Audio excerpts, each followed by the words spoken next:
Assalamualaikum friends, my name is Fazan Ali. Today I am going to explain American and Canadian TV series Rain season 1 episode 6. तो let's start the video कि इसके पहले scene में Mary के हुजरे का मंजर दिखाया जाता है जहां मैरी सुबह के वक्त अभी सोकर उठती ही है कि उसे अपने बिस्तर पर एक लॉकेट पड़ा दिखाई देता है। दिखने में ये लॉकेट उस लॉकेट से काफ़ी मिलता जुलता है जिसे पिछली किस्त में आसिबी ताकतों के नुमाइंदा लड़के को पहने दिखाया गया था। दूसरे सीन में फ्रांसिस फ्रेंच ट्रायल कोर्ट की एक राहदारी में कुछ आदमियों के साथ खड़ा होकर उनसे कुछ बात कर रहा होता है। इतने में ओलिविया यहाँ आती है जिस पर फ्रांसिस अपने हम गुफ्तार आदमियों से एक्सक्यूज मी बोलकर ओलिविया के पास जाता है। फिर फ्रांसिस के अपने करीब पहुंचने के बाद ओलिविया फ्रांसिस से उसकी मसरूफियात के बारे में पूछने लगती है, जिस पर फ्रांसिस ओलिविया को बताता है कि मेरे वालिद पेरिस से वापस आ रहे हैं, उनकी बग्गी किसी भी लम्हे महल पहुंचती ही होगी, बस उन्हीं के इस्तकबाल की तैयारियां करवा रहा हूं। ओलिविया, क्या मैं इस्तकबालिया तकरीब में शरीक हो सकती हूं? जिस पर फ्रांसिस ओलिविया से जैसे तुम्हारी मर्जी। इसके बाद ओलिविया फ्रांसिस के साथ फ्री होते हुए फ्रांसिस से कहती है कि तो कैसे हो तुमसे बात किए हुए तो काफ़ी दिन ही बीत गए। ओलिविया की इस बात पर फ्रांसिस ओलिविया को बताता है कि जब भी मेरे वालिद महल से बाहर होते हैं तब पूरा महल अपने मौजूदा बादशाह की गैर मौजूदगी में अपने तमाम मामलात की मंजूरी की खातिर अपने मुस्तकबिल के बादशाह को घेर लेता है। इसके बाद ओलिविया और फ्रांसिस पिछली किस्म में खुदकुशी करने वाले आसिबी ताकतों के नुमाइंदा कसाई लड़के के बारे में बात करने लगते हैं, जिसके बाद ओलिविया दोबारा से कैथरीन की चाल पर अमल करते हुए फ्रांसिस को अपनी मोहब्बत का आसरा देते हुए कहती है कि क्या तुम हम दोनों के एक दूसरे के साथ बिताए लम्हात की वजह से बुरा महसूस तो नहीं कर रहे? फिर कहती है, मुझे लगा था कि अपने जज्बात को लेकर मुझे तुम्हारे साथ सच्ची रहना चाहिए। जिस पर फ्रांसिस ओलिविया से कहता है कि मैं तुम्हारी इस सच्चाई को कदर की निगाहों से देखता हूँ। फिर मैरी की तरफ इशारा करते हुए कहता है कि मैं अपनी ज़िंदगी में मौजूद बाकी लोगों से भी इसी चीज की तवक्का रखता हूं। फ्रांसिस की इस बात पर ओलिविया फ्रांसिस से अगर तुम उसे अपनी बीवी बनाना चाहते हो तो फिर तुम्हें उस पर भरोसा करना होगा। जिस पर फ्रांसिस ओलिविया से मुझे उम्मीद है कि मैं कर सकता हूं, लेकिन अभी इसका दारोमदार मैरी पर है, ना कि मुझ पर। इस दौरान फ्रांसिस की ओलिविया से इस मौजू पर मजीद कुछ बात होती है, जिसके बाद ओलिविया दोबारा से फ्रांसिस पर दौड़े डालने शुरू कर देती है।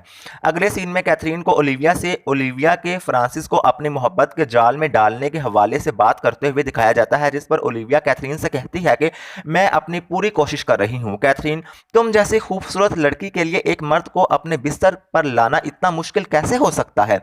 ओलिविया वो मैरी के लिए जज्बात रखता है। ओलिविया की इस बात पर कैथरीन ओलिविया से क्या तुम अपनी इज्जत बहाल करवाना चाहती भी हो कि नहीं? फिर कहती है, क्या तुम्हारी पीठ पीछे तुम्हें फहाशा पुकारने वालों की जबानों को बंद करवाने के लिए एक बड़ी शादी करके शाही बच्चे पैदा करना चाहती भी हो कि नहीं? फिर कहती है, और अगर तुम वाकई ही ये सब कुछ चाहती हो तो फिर तुम्हें जल्द ही खुद को फ्रांस की मलका बनाना होगा। ओलिविया से ये कहकर कैथरीन यहाँ से चली जाती है। दूसरी तरफ मैरी अपनी सहेलियों के साथ मिलकर फ्रेंच ट्रायल कोर्ट के बाहर जारी किंग हेनरी की महल वापसी की इस्तकबालिया तकरीब में हेनरी को खुशामदीद बोलने जा रही होती है। इस दौरान ग्रीर कैना को एक खूबसूरत पोशाक पहना देखकर कैना से इतनी दीदा जेब पोशाक पहनने की वजह दरियाफ्त करने लगती है, जिस पर मैरी बात का रुख बदलते हुए कैना को अपने पास बुलाती है और फिर कैना के साथ चलते हुए उससे हेनरी के मतलब गुफ्तगू करने लगती है। इस दौरान कैना मैरी से कहती है कि मैं इन लोगों को अपने और हेनरी के ताल्लुकात के बारे में बताना चाहती हूँ मैरी, लेकिन तुम अभी कुछ देर इंतजार करना चाहती हो क्योंकि तुम काफी दिनों से उससे मिली जो नहीं हो, मैं समझ सकती हूँ। मैरी की इस बात पर कैना मैरी से कहती है कि वो वहां पेरिस डयाने को हमेशा के लिए खुदा हाफिज कहने गया है। फिर कहती है वो डयाने को सिर्फ मेरी खातिर छोड़ रहा है। जिस पर मैरी कैना को दोबारा से हेनरी से मुहतात रहने का मशवरा देते हुए कैना से कहती है कि मुझे किंग हेनरी दिल फेंक लगता है। फिर कहती है, और अभी तुम्हारा मलका कैथरीन के साथ भी मुकाबला होना बाकी है। मैरी के इस मशवरे पर कैना बुरा मान जाती है और फिर दोबारा से मैरी के पीछे मौजूद अपने सहेलियों के पास जाकर खड़ी हो जाती है। इसी दौरान बैश को दूसरी तरफ से मैरी की जानिब चलते हुए दिखाया जाता है, जिस पर अब मैरी बैश के पास जाती है और बैश से पिछली किस्त में पेश आने वाले अपने और बैश के बोसे वाले वाकया के बारे में बात करने लगती है। मैरी की इस बात पर बैश पहले तो मैरी से अपनी और मैरी के बोसे वाले वाकया के बारे में मजाक करने लगता है, लेकिन फिर मैरी से कहता है कि मुझे इस बात का पछतावा है कि तुम मेरे भाई के मंगेतर हो, और वो भी एक ऐसा भाई जिसे मैं अपना दोस्त समझता हूँ। फिर कहता है, और शुक्र है कि उसे इस बारे में पता नहीं है। बैश की इस बात पर मैरी बैश को बताती है, जब से हम दोनों के दरमियान बहस हुई थी तब से उसने मेरे से दूरी बनाई हुई है। फिर कहती है, मैं अपने साथ उसकी नाराजगी को दूर करना चाहती हूँ। मजीद कहती है, और मुझे ऐसा करना ही होगा। तुम समझ रहे हो ना? बैश, बिल्कुल, लेकिन मुझे यह समझ नहीं आ रही कि हम अब तक उस बोसे वाले वाकया के बारे में बात क्यों कर रहे हैं। मैरी उस लॉकेट की वजह से जो तुमने आज सुबह मुझे तोहफे में दिया था। मैरी की इस बात पर बैश हैरत से कौन सा लॉकेट, जिस पर अब मैरी अपने हाथ में मौजूद लॉकेट को बैश को दिखाने लगती है। मैरी के हाथ में मौजूद इस लॉकेट को देखकर बैश काफी परेशान हो जाता है। फिर बैश के चेहरे पर परेशानी के असरात को भांप कर मैरी बैश से क्या हुआ, बैश इस लॉकेट को मैं पहले भी देख चुका हूँ। इतने में अब फ्रांसिस भी महल वापसी पर अपने वालिद को खुशामदीद कहने की खातिर महल के बाहर आ चुका है। जिसके बाद मैरी बैश की बात को नजरअंदाज करके फ्रांसिस के पास चली जाती है और फिर ओलिविया की वजह से अपने और फ्रांसिस के दरमियान हुए झगड़े पर फ्रांसिस से माफी तलब करने लगती है। लेकिन फ्रांसिस इस बार भी मैरी की माजरत को खातिर में नहीं लाता और मैरी से कहता है, क्या तुम्हें वाकई ही यह लगता है कि तुम्हें सिर्फ ओलिविया वाले मामले में ही मुझसे माफी मांगनी चाहिए। फ्रांसिस अभी मैरी से ये कहता ही है कि इतने में हेनरी की बग्गी फ्रेंच रॉयल कोर्ट के बाहर पहुंच जाती है। फिर हेनरी को बड़े फिल्मी अंदाज में डयाने को लेकर अपनी बग्गी से बाहर निकलते हुए दिखाया जाता है। इस दौरान कैना, जो कुछ देर पहले तक यहाँ अपनी आंखों में किंग हेनरी के साथ जिंदगी गुजारने के सुनहरे सपने जोए खड़ी थी, अब उसके इन खुशनुमा ख्वाबों के कच्चे मटके को बज़ाहिरी तौर पर बीच चौराहे पर टूटते हुए दिखाया जाता है, जिसके खौफ से कैना एक जगह साकिन हो जाती है। इस दौरान अपनी सहेली की इस शिकस्ता हालत को देखकर पास ही खड़ी मैरी कैना को हौसला देने लगती है। दूसरी तरफ कैथरीन और डयाने को एक दूसरे की तरफ देखकर बनावटी अंदाज में मुस्कुराते हुए भी दिखाया जाता है। इससे अगले सीन में बैश को मैरी और फ्रांसिस से मैरी को इस किस्त के पहले सीन में मिलने वाले लॉकेट और फ्रेंच रॉयल कोर्ट से मुल्हिका असीबी जंगलात और उन जंगलात में बसने वाले खूनी अकीदे के पैरोकारों के एतकाद के बारे में बात करते हुए दिखाया जाता है। वो ये कि अब उस खूनी अकीदे के अमल पैरा लोग ये दावा कर रहे हैं कि मैं उनका कर्जदार हूँ। फिर कहता है, उनका कहना है कि मैंने उनकी कुर्बानी में एक से ज़्यादा मरतबा मुदाखलत की है। मजीद कहता है कि पिछले दिनों खुदकुशी करने वाले कसाब लड़के ने मुझे बोला था कि अगर मैंने अपनी जगह किसी दूसरे को बलि चढ़ाने के लिए मुंतखब ना किया तो फिर वो खुद मेरी जगह किसी को कुर्बान करने के लिए चुन लेंगे। बैश की इस बात पर मैरी हैरत से, तो उन जंगलात में ये सब कुछ होता है? बैश, हाँ। जिस पर मैरी बैश से, तो अब इसका मतलब ये हुआ कि उन्होंने बलि चढ़ाने के लिए मेरा इंतखाब कर लिया है। मैरी और बैश के इस मकालमे के दौरान यहाँ मौजूद फ्रांसिस भी गुफ्तगू में अपना हिस्सा डालते हुए कहता है कि लगता है किसी तरह उन्हें भी ये मालूम हो गया है कि तुम्हें डरा कर वो बैश से अपना काम आसानी से करवा सकते हैं। फिर कहता है, अब इस बात से कुछ फर्क नहीं पड़ता, जिस चीज से फर्क पड़ता है वो ये है कि इस बात का पता लगवाया जाए कि आखिर मैरी के कमरे में ये लॉकेट रखा किसने था, क्योंकि अभी सबसे अहम चीज मैरी का तहफ़्फ़ुज़ है। इसके बाद फ्रांसिस मैरी को उसके तहफ़्फ़ुज़ की मुकम्मल यकीन दहानी करवाते हुए कहता है कि अब से गार्ड्स तुम्हारी हिफाजत के लिए हर वक्त तुम्हारे कमरे के बाहर तैनात रहेंगे। फिर दोबारा से बैश से कहता है कि तुम्हें यह मालूम करवाना होगा कि मैरी के सर पर मंडलाता ये मौत का खतरा कितनी संगीन नौयत का है। मजीद ये कि इस हवाले से जंगल में मौजूद अपने शिकारियों से पता करवाओ या फिर सिपाहियों या नोस्ट्राडामस से इस सिलसिले में बातचीत करो। फ्रांसिस की इस बात पर मैरी फ्रांसिस और बैश से हो सकता है कि कोई मुलाजिम इस बारे में जानता हो कि वो लॉकेट मेरे हुजरे में कैसे पहुंचा, मैं उनसे एक बार पूछताछ करके देखती हूँ। फ्रांसिस और बैश से ये कहकर मैरी यहाँ से जाने ही लगती है कि बैश मैरी को रोकता है और अपनी वजह से मैरी की जान खतरे में पड़ी देखकर मैरी से मुआफ़ी मांगने लगता है, जिसके बाद मैरी यहाँ से चली जाती है। फिर मैरी के जाने के बाद बैश फ्रांसिस के साथ भी मुआज़रत करते हुए फ्रांसिस से कहता है कि अगर मुझे ये पता होता कि मेरे उन बलि चढ़े लोगों को बचाने की वजह से मैरी की ज़िंदगी खतरे में पड़ जाएगी तो मैं उन्हें कभी ना बचाता। मैरी की इस बात पर फ्रांसिस बैश से, मैं तुम्हें उन लोगों को बचाने का कसूरवार नहीं ठहरा रहा, क्योंकि अगर तुम्हारी जगह मैं वहां होता तो मैं भी वैसा ही करता। बैश, तो फिर तुम मुझसे नाराज किस बात पर हो? जिस पर फ्रांसिस बैश से, हम दोनों के दरमियान बहुत सारे राज आ गए हैं ब्रादर। फिर बैश से ये कहकर फ्रांसिस यहाँ से चला जाता है। अगले सीन में मैरी को अपनी एक मुलाजमा से अपने हुजरे में आने जाने वाले अफराद के बारे में पूछताछ करते हुए दिखाया जाता है। इस पर मैरी की ये कनीज मैरी से, नहीं इज्जत माप, मैंने किसी भी गैर मुतल्लका फर्द को आपकी आरामगाह में दाखिल होते हुए नहीं देखा। अपनी कनीज की इस बात पर मैरी कनीज से, ठीक है फिर तुम महल के तमाम मुलाजमीन से पूछताछ करके देखो, कहीं उनमें से किसी ने किसी नामालूम शख्स को मेरे कमरे में दाखिल होते हुए ना देखा हो। कनीज, जी इज्जत माप। फिर मैरी से ये कहकर कनीज यहाँ से चली जाती है। इससे अगले सीन में कैना गुस्से में आग बगोला हुई किंग हेनरी के ख्वाबगाह में जाती है और हेनरी से कहती है कि तुमने तो कहा था कि तुम डयाने के साथ अपना रिश्ता ख़त्म कर रहे हो, तो फिर तुम उसे पेरिस से यहाँ महल वापस क्यों लाए हो। कैना की इस बात पर हेनरी टाल मटोल से काम लेने लगता है और कैना के साथ प्यार मोहब्बत की बातें शुरू कर देता है, लेकिन कैना भी अपनी बात पर अड़ी रहती है और बार बार हेनरी से डयाने की महल वापसी के बारे में पूछती रहती है, जिस पर हेनरी कैना को बताता है कि डयाने अराजी महल मुंतकिल हो रही है, जिसकी तजीनो आराइश का काम जारी है। जैसे ही वो मुकम्मल हो जाएगा डयाने यहाँ से चली जाएगी। फिर कहता है मेरा ताल्लुक उससे ख़त्म हो गया है कैना, वो सिर्फ मेरी दोस्त और मेरे बेटे की माँ है। मजीद ये कि अब मैं तुम्हारे साथ हूँ और अब से तुम मेरी मिस्ट्रेस हो। फिर कैना से ये कहते हुए हेनरी कैना की जानिब रागिब हो जाता है। अगले सीन में बैश अपनी वालदा यानी डयाने से फ्रेंच चाइल्ड कोर्ट से मुहलिका जंगलात में बसने वाले आसेबी खूनी नुमाइंदों के बारे में बात कर रहा है। वो ये कि क्या वो वाकई ये समझ रहे हैं कि मैं किसी मासूम को उनकी खूनी बली की खातिर कुर्बान करूंगा। जिस पर डयाने बैश से तो क्या तुम अपनी जान बचाने के लिए भी ऐसा नहीं करोगे। बैश नहीं। डयाने मैरी को बचाने के लिए भी नहीं।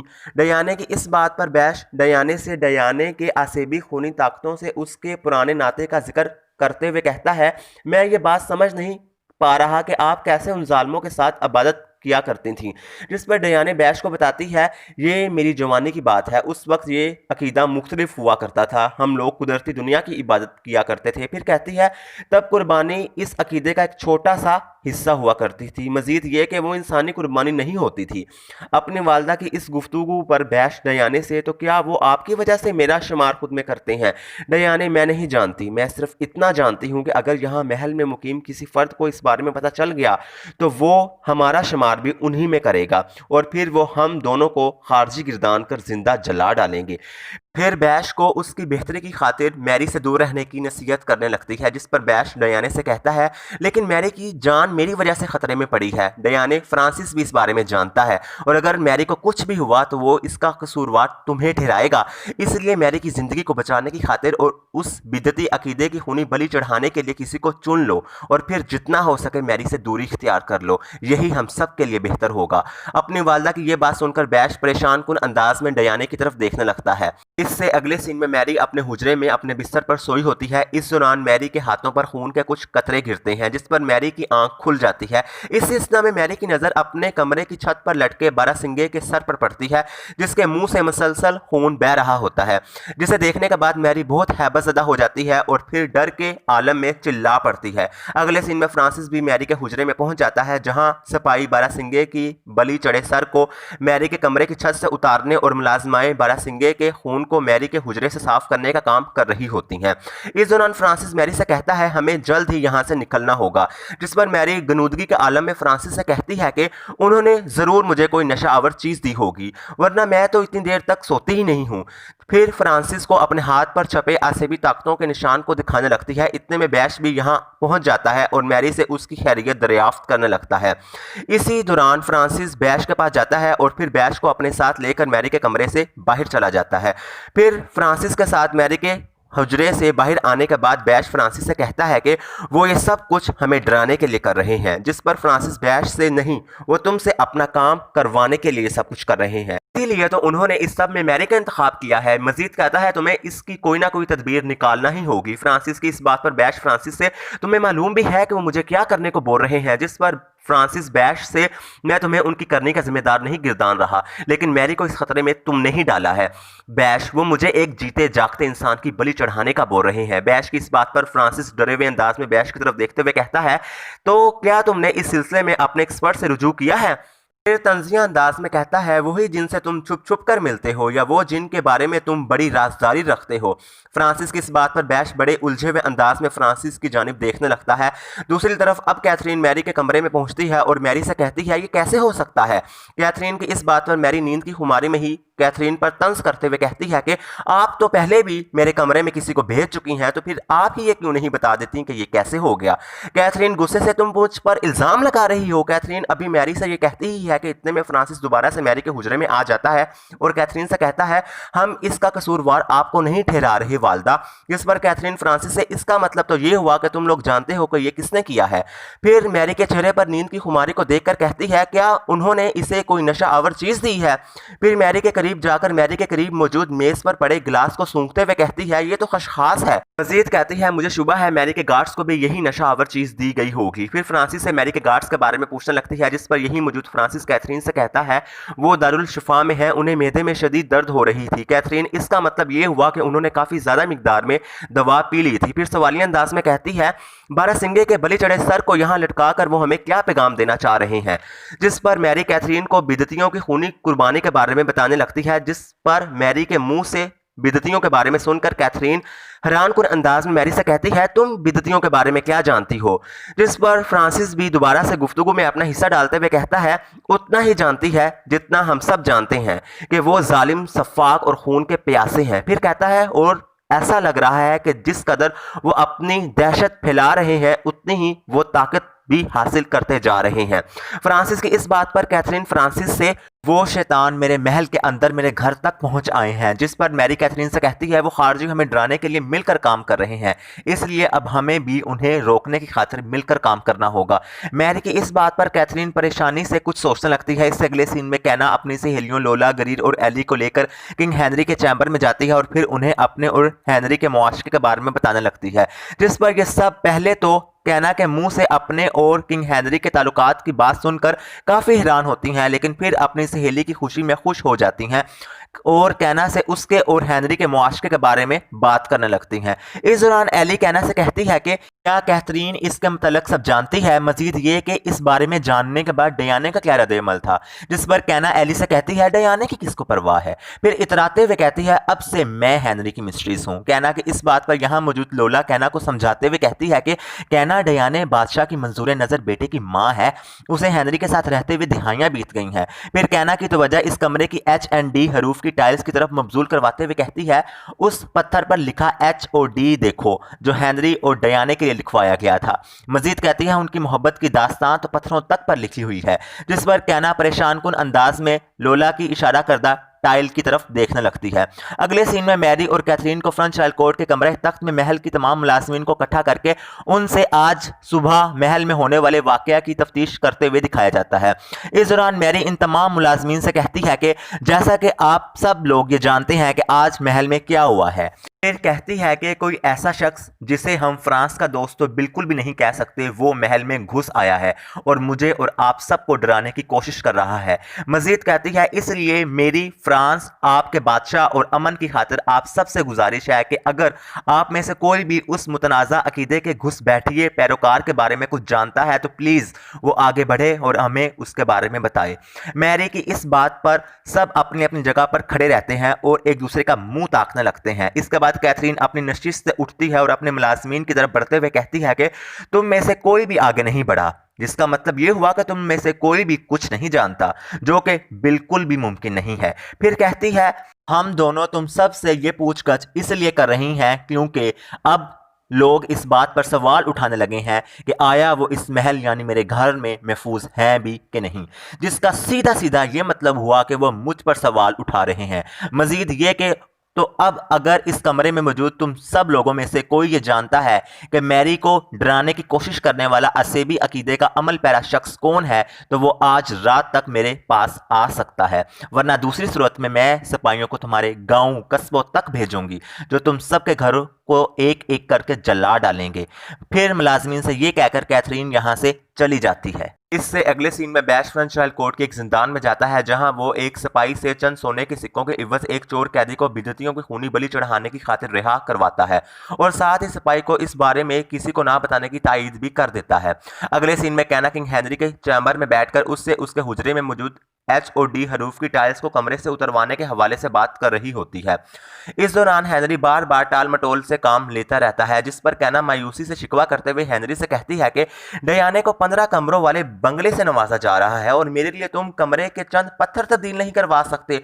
कहती है मैंने तुम्हारे लिए अपना सब कुछ दांव पर लगा दिया, तुम मेरे लिए ये नहीं कर सकते। कहना कि इस बात पर हेनरी कहना वो सिर्फ पत्थर है, जिस पर कहना हेनरी से मुझसे पहले कितनी ही तुम्हारी इस बात पर यकीन कर चुकी हैं और अब वो कहाँ है। मजीद कहती है मैं उनमें से एक नहीं बनना चाहती। फिर हेनरी से ये कहकर कहना मायूसी से यहाँ से चली जाती है। इससे अगले सीन में बैश अपने रिहा करवाए इस चोर कैदी से झूठ बोलकर उसे बलि चढ़ाने की खातिर आसेबी खूनी जंगल की जानिब लेकर जा रहा होता है कि रास्ते में इस चोर को बैश के अजाइम की भिनक लग जाती है और वो बैश से कहता है कि ये रास्ता तो खूनी जंगल की तरफ जाता है, क्या तुम मुझे वहां लेकर जा रहे हो। जिस पर बैश चोर कैदी से तो तुम क्या दोबारा जेल वापस जाना चाहते हो। बैश की इस बात पर कैदी डरे हुए अंदाज में बिल्कुल। फिर कहता है तुम मुझसे क्या चाहते हो और मुझे वहां ले जाकर तुम मेरे साथ क्या करने का सोच रहे हो। और अभी बैश से ये कहता ही है कि बैश चोर पर बंदूक तान लेता है और कैदी से कहता है कि अपनी जबान बंद रखो और चलते रहो। जिसके बाद चोर दोबारा से बैश के साथ चल पड़ता है। अगले सीन में लोला और ग्रीर अपने कमरे की बालकनी पर खड़ी होकर महल के बाहर जारी आतिशबाजी का मनाजिर देख रही होती हैं। इतने में एली यहाँ आती है और लोला और ग्रीर से मैरी के बारे में पूछने लगती है, जिस पर लोला एली से आखिरी बार मैंने उसे मलका कैथरीन के साथ महल के मुलाजिम अमले से पूछगछ करते हुए देखा था। फिर कहती है मुझे यकीन है कि वो जल्द ही यहाँ आ जाएगी, भला कौन इतने खूबसूरत मनाजिर मिस करना चाहेगा। इस दौरान यही मौजूद कहना का मायूस कुन रोना धोना शुरू हो जाता है, वो ये कि काश मैं खुद को हेनरी के बारे में सोचने से रोक सकती। इसके बाद कहना अपनी सहेलियों को अपने और हेनरी के दरमियान हेनरी के कमरे में मौजूद HOD हरूफ की टाइल्स को उसके कमरे से उखाड़ने के हवाले से हुई बहस के बारे में बताने लगती है। वो ये कि शायद वो इस बात को जवाब बनाकर मुझसे छुटकारा पाने की कोशिश कर रहा है ताकि वो दोबारा से डयाने के साथ अपना ताल्लुक इस्तवार कर सके। फिर मायूस कुन अंदाज में कहती है कि इस बात का कभी इम्कान है कि अब वो मुझे छोड़ देगा। जिस पर लोला कहना बकवास बंद करो, इधर आओ और ये मंजर देखो। लोला की इस बात पर कहना लोला की जानिब चल पड़ती है और फिर बालकनी के पास पहुंचकर वो अपनी सहेलियों के साथ मिलकर बाहर जारी आतिशबाजी के मनाजिर देखने लगती है, जहां मोमबत्तियों की रोशनी से कहना का नाम लिखा होता है, जिसे देखने के बाद कहना बहुत खुश हो जाती है और फिर इसी खुशी में वो अगले सीन में किंग हेनरी के पास पहुंच जाती है और उससे लिपट जाती है।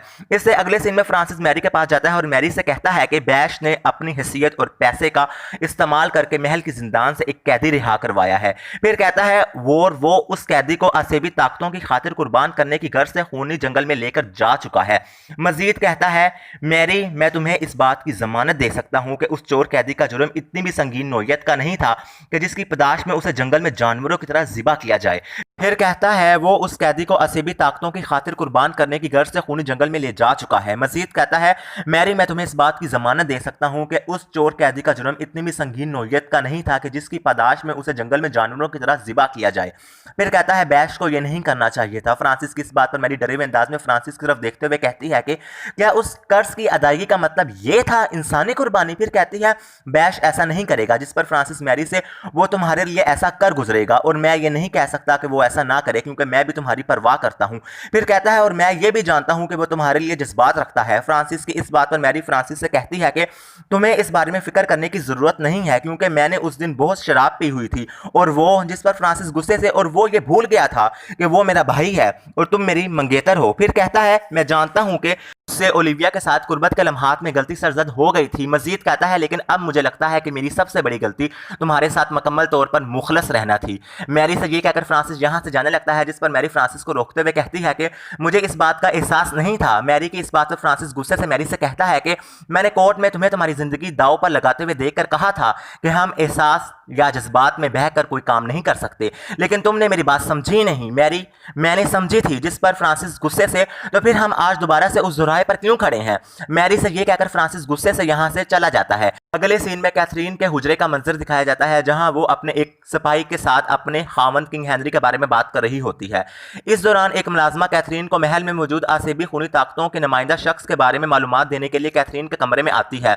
इसके बाद कैथरीन मुलाजमा के कहने पर अपने हुजरे में मौजूद इस मुहाफिज को अपने कमरे से बाहर भेज देती है, जिसके बाद यह मुलाजमा कैथरीन को महल में मौजूद आसेबी ताकतों के नुमाइंदा शख्स के लिबास, खुदखाल और उसकी निशानियों बुराइयों के बारे में बताने लगती है। फिर मुलाजमा से महल में मौजूद खूनी अकीदे पर अमल पैरा फर्द की अलामात के बारे में सुनकर कैथरीन परेशान कुन अंदाज में अपने कमरे से बाहर जाती है और फिर अपने हुजरे के बाहर मौजूद एक दूसरे सिपाही से अभी चंद लम्हात पहले अपने कमरे से बाहर निकलने वाले सिपाही के बारे में पूछने लगती है, जिस पर मुहाफिज कैथरीन से कहता है कि इज्जत माफ, वो तो चला गया है, वो कह रहा था कि आपने उसे बर्खास्त कर दिया है। सिपाही की इस बात पर कैथरीन सिपाही से वो खारजी है, उसी ने ही मैरी के कमरे में बारासिंगे का सर लटकाया था, जाओ ढूंढो उसे। इसके बाद तमाम सिपाही अपनी मलका के हुक्म पर कैथरीन के इशारा करदा असेबी सिपाही को ढूंढने की खातिर यहां से चले जाते हैं। दूसरी तरफ बैश इस बदनसीब कैदी को बलि चढ़ाने की खातिर उसे लेकर असेबी खूनी जंगल में पहुंच चुका है। इस दौरान यह बदकिस्मत चोर बैश से अपनी जिंदगी की भीख मांगते हुए कहता है कि मैंने चोरी अपने घर वालों का पेट पालने के लिए की थी। फिर कहता है मैं अपने उस जुर्म की पदाश में अपना एक हाथ गंवाने का मुस्तहिक जरूर हूं, लेकिन ये तो बहुत ज्यादा है। मजीद कहता है मेरी छोटी बच्ची सिर्फ 3 साल की है, मुझ पर रहम करो, उसे मेरी जरूरत है।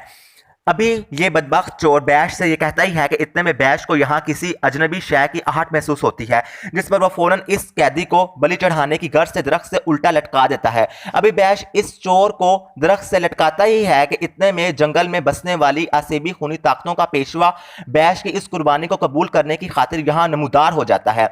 इस दौरान अचानक बैश के दिल में अपने खरीदे चोर पर तरस आ जाता है और वो इस जंगल में मौजूद सयाह असेबी ताकतों के सरदार के साथ तलवारबाजी शुरू कर देता है, जिसके नतीजे में ये असेबी सरदार बैश की तलवार की जद में आ जाता है और मारा जाता है। इससे अगले सीन में कैना किंग हेनरी के हुजरे में जाती है, जहां कुछ मजदूर किंग हेनरी के कमरे में मौजूद एच और डी हरूफ की टाइल्स को उखाड़ने का काम कर रहे होते हैं, जिसे देखकर कैना बहुत खुश हो जाती है। अगले सीन में हेनरी डयाने की ख्वाबगाह में जाता है और उससे उसके कमरे में रुकने की इजाज़त तलब करने लगता है, जिस पर डयाने हेनरी को अपने हुजरे में ठहरने की इजाज़त दे देती है। फिर डयाने से उसके कमरे में रुकने की इजाज़त पाकर हेनरी लंबी तान कर डयाने के हुजरे के बेड पर लेट जाता है।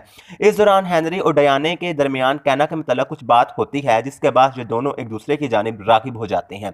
इस सीन में मैरी एक कनीज से बैश की खूनी जंगल से वापसी और महल में मौजूद असेबी खूनी नुमाइंदे की गिरफ्तारी के हवाले से बात कर रही होती है। इस दौरान मैरी की नज़र इस कनीज के हाथ में मौजूद असेबी खूनी निशान पर पड़ती है, जिसे देखने के बाद मैरी को इस कनीज के भी असेबी खूनी ताकतों का नुमाइंदा होने के बारे में पता चल जाता है, जिस पर मैरी इस मुलाजमा से तुमने तो मुझसे कहा था कि तुमने उस असेबी लाकिट को मेरे कमरे तक पहुंचाने वाले को नहीं देखा, जबकि हकीकत तो यह है कि उसे मेरे तकिए पर रखने वाली तुम थी। मैरी की यह बात सुनकर मुलाजमा फौरन से मैरी पर हमलावर हो जाती है, जिस पर मैरी भी मदद के लिए गार्ड्स को पुकारना शुरू कर देती है। फिर मैरी के इस चीखो पुकार के दौरान मैरी के कमरे के बाहर मौजूद सिपाही मैरी के हुजरे में आ जाते हैं और इस कनीज को अपनी गिरफ्त में लेकर यहां से चले जाते हैं। इससे अगले सीन में ये चोर कैदी, जिसे बैश ने कुछ सीन्स पहले बलि चढ़ाने की खातिर महल की जिंदान से आजाद करवाया था और जो असेबी जंगल में बिदतियों की खूनी कुर्बानी से बच गया था, वो चोर कैदी बैश से ये बात कर रहा होता है कि मैं इस बारे में किसी को नहीं बताऊंगा कि तुम भी खारजी अकीदे के पैरोकारों में से एक हो। मजीद ये कि तुम्हारी रगों में उन बिदतियों का खून है, मैं इस सिलसिले में भी अपनी जबान हमेशा बंद रखूंगा। इस चोर की यह बात सुनते ही बैश इस बदकिस्मत कैदी को धक्का मारकर करीबी खाई में फेंक देता है और फिर यहां से दोबारा महल की तरफ रवाना हो जाता है। इससे अगले सीन में मैरी और फ्रांसिस के दरमियान मैरी की खारजा अकीदे की अमल पैरा कनीज की गिरफ्तारी और कैथरीन के असेबी खूनी ताकतों के नुमाइंदा सिपाही के पकड़े जाने के हवाले से बातचीत हो रही होती है। इस दौरान फ्रांसिस मैरी को बताता है कि वो दोनों जेल में हैं, जहां उनसे कुछ पूछगछ की जाएगी, जिसके बाद उन्हें जिंदा जला दिया जाएगा। मैरी और फ्रांसिस के दरमियान ये गुफ्तगू हो ही रही होती है कि इतने में बैश भी यहाँ पहुंच जाता है और मैरी को बताता है कि मैं खूनी बलि चढ़ा आया हूँ, अब से तुम महफूज हो। बैश की इस बात पर मैरी बैश से बैश मुझे बताओ कि तुम आखिर उस खूनी जंगल में करके क्या आए हो, जिस पर यही मौजूद फ्रांसिस भी गुफ्तगू में अपना हिस्सा डालते हुए बैश से मुझे पूरा यकीन है कि जो तुम करके आए हो वो तुम्हारी काबिलियत से बहुत ज्यादा है। फ्रांसिस की इस बात पर बैश यहाँ से जाने लगता है, जिस पर फ्रांसिस बैश को रोकते हुए बैश और मैरी से कहता है कि तुम दोनों के इस खौफनाक खतरे में फंसने की वजह तुम्हारा एक दूसरे की तरफ झुकाव था। फिर कहता है और इस बात से मुझे क्या मतलब निकालना चाहिए। फिर मैरी और बैश के बोसे वाले वाकया की तरफ इशारा करते हुए कहता है कि एक पल के लिए तो मैंने सोचा था कि काश तुम उस खूनी जंगल में ही मारे जाते। फ्रांसिस की इस बात पर मैरी फ्रांसिस से लेकिन फ्रांसिस बात करना जारी रखता है और बैश से कहता है कि लेकिन अगर तुम अपनी हरकतों से बाज ना आए तो तुम्हारी मौत मेरे हाथों से भी हो सकती है। फिर मैरी से कहता है हम दोनों जानते हैं कि मैं बहुत जल्द बादशाह बनने वाला हूं और तुम पहले से ही एक मुल्क की मलका हो। मजीद कहता है हम दोनों हुक्मरान हैं, इसलिए हमारे पास हमारे गुस्से और हसद को अपने फैसलों की राह में हायल करने के लिए बहुत ज्यादा ताकत है। कहता है और हमारी मौजूदा सूरत हाल में मैं तुम्हें दूसरों को हमारे दरमियान लाने की इजाज़त देता हूँ। जिस पर मैरी फ्रांसिस से इस सब की कभी ज़रूरत ना पड़े अगर हम कसम खाएं और एक दूसरे के साथ वादा करें कि हम दोनों हमेशा एक दूसरे के साथ सच्चे रहेंगे। मैरी की इस बात पर फ्रांसिस मैरी से हमारी मंगनी एक वादे के सिवा कुछ नहीं है और उसकी हैसियत भी कुछ नहीं है, क्योंकि जब तक हमारी मंगनी फ्रांस के हक में मानी केस साबित नहीं होती मैं तुमसे शादी नहीं कर पाऊंगा। फिर कहता है इसलिए अगर तुम्हें स्कॉटलैंड के लिए कोई बेहतर ऑप्शन नजर आता है तो तुम्हें उसे चुन लेना चाहिए। फ्रांसिस की इस बात पर मैरी सवालिया अंदाज में तुम कहना क्या चाह रहे हो, जिस पर फ्रांसिस मैरी से हम दोनों ने अपनी मंगनी के जरिए खुद को इंतहाई बदतरीन तकलीफ के लिए चुन लिया है, तो जब हमारी मंगनी फ्रांस के हक में बेहतर साबित हो जाएगी और उस वक्त अगर इत्तेफाक से तुम भी इस मंगनी को निभाने पर आमादा रही तो फिर तुम मुझे पूरे अज़म के साथ अपने साथ खड़ा पाओगी। फिर कहता है तब तक तुम अपना वक्त दूसरों के साथ गुजार सकती हो लेकिन मेरे भाई के साथ नहीं। मैरी से यह कहकर फ्रांसिस यहां से जाने लगता है, जिस पर बैश फ्रांसिस को रोकते हुए कहता है कि तो मैं तुम्हारी इस बात को धमकी समझूं छोटे भाई। बैश की इस बात पर फ्रांसिस बैश से बिल्कुल इसे धमकी ही समझो। बैश से यह कहकर फ्रांसिस यहां से चला जाता है। फिर फ्रांसिस के जाने के बाद मैरी परेशानकुन अंदाज में बैश की तरफ देखने लगती है।